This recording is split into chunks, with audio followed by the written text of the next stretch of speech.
আমি কাউকে ক্ষতি করতে আসিনি, শুধু চাই সবাই সত্যটা জানুক।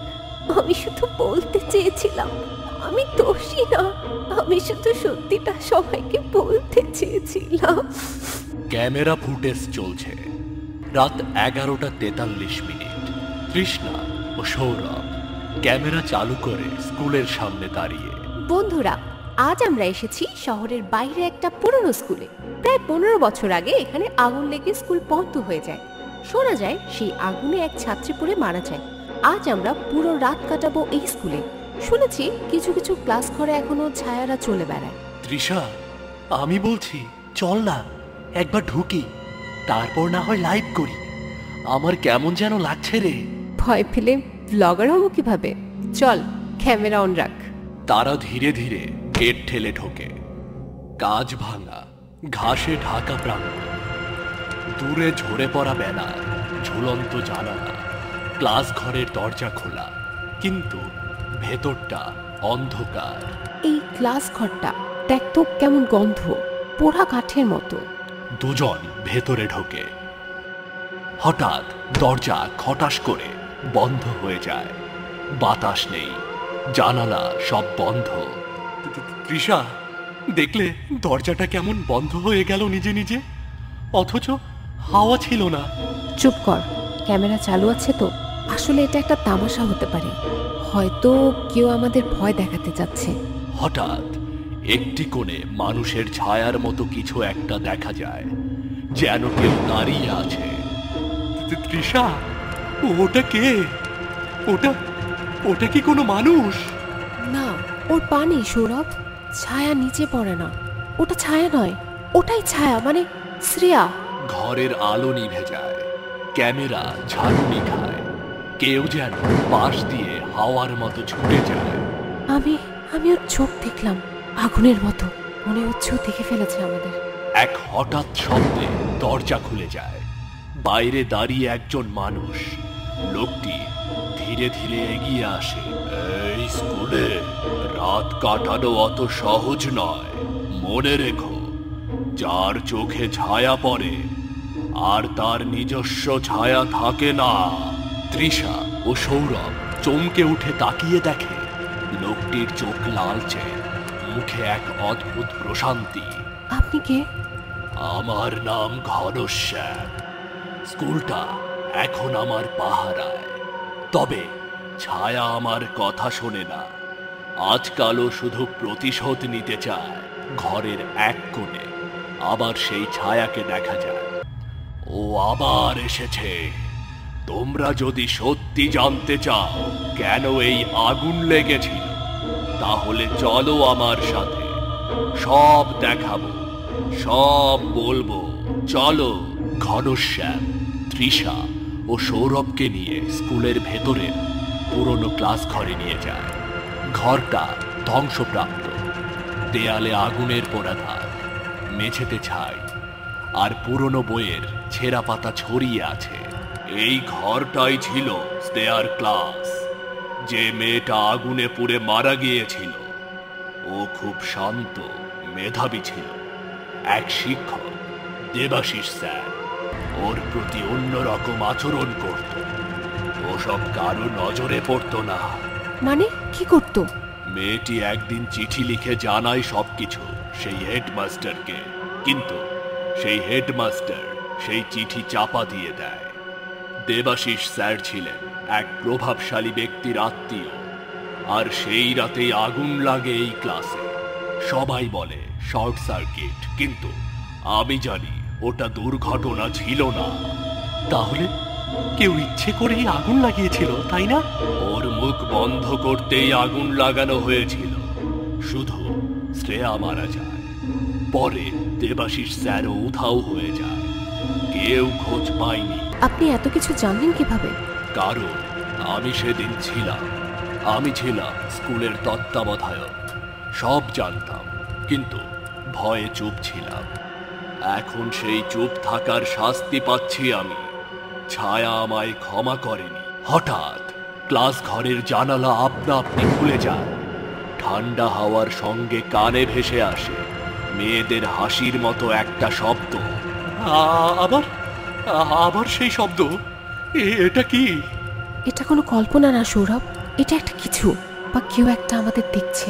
হঠাৎ নোটিশ বোর্ডের এক পুরনো কাগজ নিজের থেকেই খুলে পড়ে মাটিতে।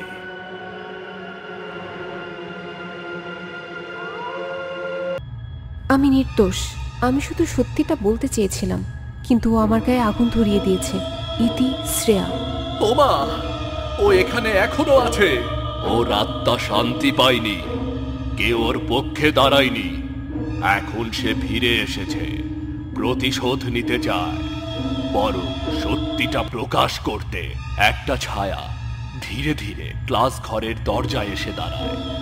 এবার আর স্পষ্ট নয়, একটা মেয়ের পোড়া শরীর, চোখ দুটো আগুনের মতো লাল। ওই শ্রেয়া, ও এখন এখানেই আছে। তোমরা কি আমার কথা শুনবে? এবার কি কেউ আমাকে বিশ্বাস করবে? ঘনশ্যাম, তৃষ্ণা ও সৌরভকে নিয়ে স্কুলের পুরনো অফিস ঘরের দিকে এগিয়ে যায়।